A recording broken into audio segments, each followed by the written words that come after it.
How about turning 180 degrees to see the scenery? Xiefeng. The troubles we face in life all stem from our own thoughts. When we can't figure things out, it's because we're tied up by mental knots. All suffering comes from our own mistaken perceptions, and every misfortune is of our own making. Ultimately, we are the ones responsible for our confusion, sorrow, and misfortune.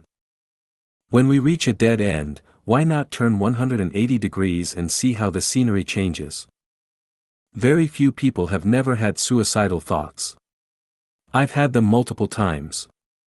Every time I felt like giving up, I'd think, I refuse to commit suicide, let's see what happens next. With that shift in thinking, things would change.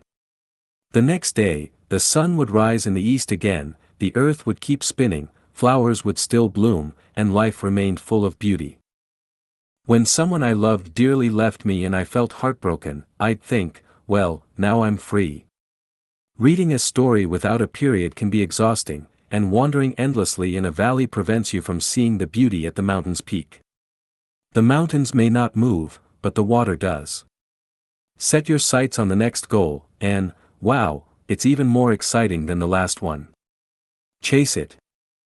Thinking about divorce? Go ahead. Who's afraid of whom? Without potassium fertilizer, can't I still grow yellow carrots? Without your slim arms, do you think I, a strong mountain, would ever run out of firewood? At worst, I'll guard my empty house alone. If no one cares about me, that's even better, maybe I don't want them to. Boss, you've fired me. Fine. Just wait. Fortune changes, 6 years from now, you'll be working for me as my deputy manager. Child, you think your parents are a burden now? Fine. We, your parents, are here to repay our debts to you. Now that the debt is settled, we won't worry about each other anymore. Even if we die in the fields, who cares if crows take our bodies or wolves devour them? We'll ascend to the celestial realms, let's see how you'll manage then. You say God wants to punish me? Kid, don't threaten me. Let God come speak to me directly. Slandering the Buddha sends you to hell, you say. Have you ever seen the Buddha? Just returned from hell. How else would you know? You're possessed by a ghost, you say. No, I think you are the ghost. Can smoking, drinking, eating meat, and having a sex life prevent me from becoming a celestial being? Don't be ridiculous. True celestial beings live without restrictions. You're filled with hate and want revenge. Not many people stay clean while rolling in donkey dung. A great man has a big heart, let it go.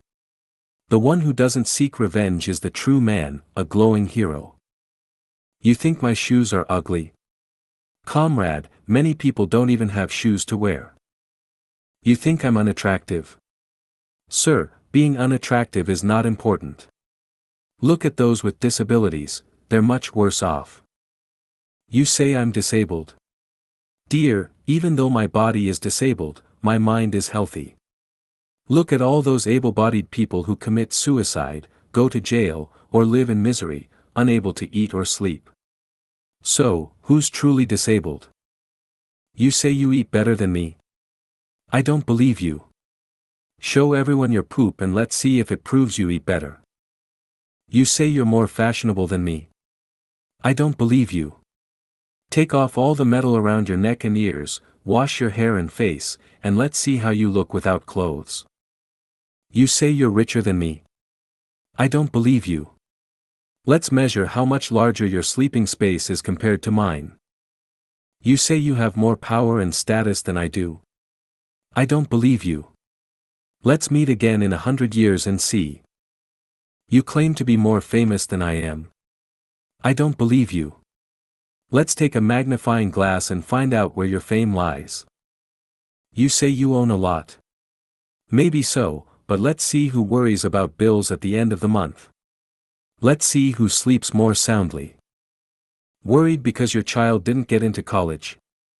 We don't need to compare our weaknesses to others' strengths. Comparison between people only causes frustration. Let's compare health, filial piety, stability, and the suicide rates of college graduates versus ordinary people. Let's see who lives a more peaceful, harmonious life. Your husband is cheating, and you're upset. Let him cheat, let him fly away, let's see how far he can go. Besides, there are no men who don't cheat, just make do with him. Your wife is having an affair, and you're angry. Pull out the radish, the pit remains. As long as her conscience is still there, just make do with her. In short, when you find it hard to figure things out, try shifting your perspective and see how it looks from another angle. Of course, if you insist on overthinking and driving yourself into a dead end, you'll only end up suffering in silence.